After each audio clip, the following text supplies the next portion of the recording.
Disaster management teams in KwaZulu-Natal remain on high alert as the province braces for a severe weather system predicted to bring heavy rainfall and potential flooding. With warnings from the South African Weather Service in effect until Wednesday, officials are urging residents to take precautions and avoid high-risk areas. For more on the impact and the response efforts, we cross live to Nobuhle Modise in Durban. Nobuhle, very good afternoon to you. Now, SAWS has put out a lot of in terms of warnings, rather, to many of the provinces across the country with regards to the heavy downpours that we can expect. How ready is the KZN management in terms of the disaster responses, given the past experiences of flooding in that province?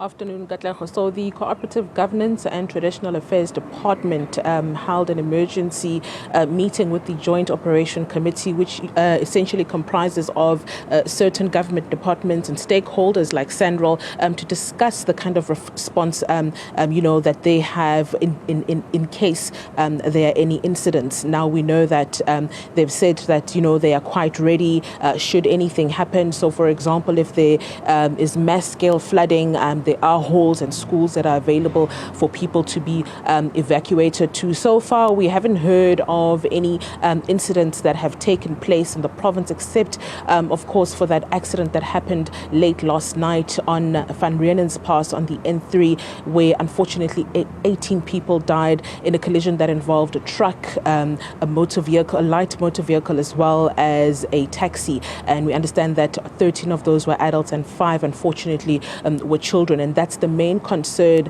now, because that holiday makers are making their way back home. And so it is important for the roads, to be safe. And the accident yesterday is said to also have been caused due to, wet weather conditions and poor visibility. So at the moment, that is the main concern. But they are on high alert. We know as well that there's been a number of power outages in some areas. And that this level 8, this orange level 8 warning that was issued by the South African Weather Service, indicated that most of the areas that are affected are along the coastal line, so the northern parts of the province, as well as the south, the areas on the south coast. But in terms of outages, what we know is that a number of areas yesterday went out, and Eskom actually sent communication to say that they are working on restoring power in some of these areas, but it is going to take longer than anticipated. What we know is that some of those areas are Cato Ridge, Empangeni, Nkandla, Nqutu, Stenga, Ulundi, Vryheid, Wartburg.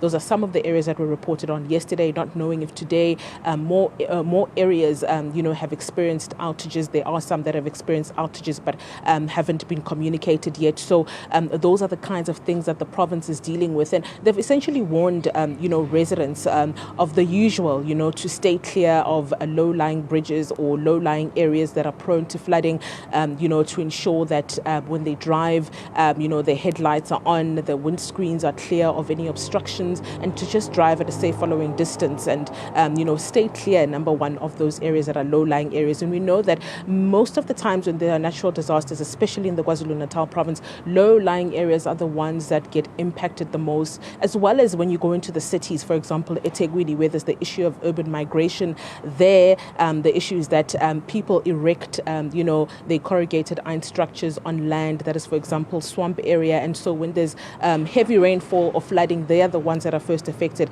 In rural areas and low-lying areas, there is also, an occurrence there where people are building in low-lying areas. And when there is, natural disasters, they are the ones that are affected more. So maybe, the COCTA department is one to say, how are they ensuring that in the rural areas, for example, those areas are climate resistant. And some of this, of these disasters, how many of them are as a result of human error, where they are the ones that are building in areas that they're not supposed to build in, but how are they working towards these particular areas being climate resistant? So at the moment, it looks as if it's clearing. The better part of the morning, we saw a light drizzle overnight as well. But at the moment, it seems as though it's clearing. But the South African Weather Service warning indicates that this rainfall or the warning that has been sent out is up until until tomorrow, which is Wednesday. We should see then, these conditions subside. And also just a note that we come from high weather temperatures just 2 days ago, where there was a heat wave and temperatures reaching as high as 40 degrees Celsius in the province. So now we are facing a level 8 warning, where it is said that it will subside by Wednesday, which is tomorrow. And Nobuhle, just over time, are we seeing precautionary measures being taken, especially by COCTA and the Department of Human Settlements, where people who have erected corrugated structures on swampland being removed prior to situations where we actually then see the flooding happening? Unfortunately, Katlego, at this point, if you look at the April 2022 flooding, for example, where, it was said that there was less preparation in terms of, the province when that particular mass-scale flooding hit. And we saw them being reactive, where, even till today, there are people that are still stuck in temporary housing structures where they're still waiting to be moved to their permanent places of residence. And these are people whose homes got destroyed during the flood. So what we saw was, reactionary, where people were being moved and they were making sure that people have accommodation. But we haven't seen a situation where, in terms of when there's a severe weather warning, people being moved out or evacuated in preparation. We haven't seen any of that yet. But perhaps this is something they also will be working on, because the fact is that because of the April 2022 flooding, they're not taking any risks, and they are being very proactive when it comes to these warnings, like you see happening now, where, there hasn't been any heavy rainfall. It has been predicted, but all boots are on the ground, and they're ensuring that should there be any incidents, they are ready.